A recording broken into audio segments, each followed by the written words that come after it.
Pasca ledakan tabung gas LPG di sebuah rumah di kawasan 3 Ilir Palembang, satu korban masih belum siuman, namun kondisi 5 korban lainnya sudah mulai membaik.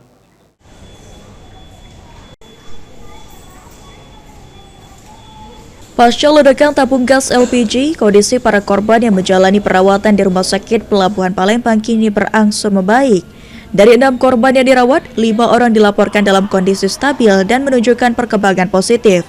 Sementara satu korban lainnya masih mendapatkan penanganan intensif setelah menjalani operasi.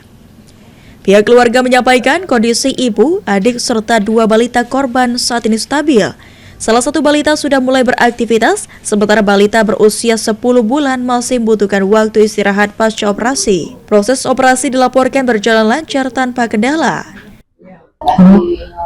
Untuk sekarang, untuk ibu, adik, sama yang balita sudah sehat, sudah dirawat di ruangan, tapi tinggal satu yang memang lagi dirawat intensif sih. Ya, bayi sudah sehat alhamdulillah.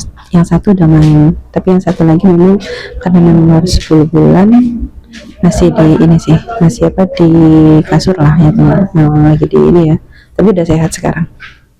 Kedepannya sih minta doanya aja, semua keluargaku sehat semua ya, itu aja. Eka berharap keluarga yang sudah dirawat dapat segera pulih dan melakukan aktivitas sehari-hari. Muhammad Aidil, PAL TV.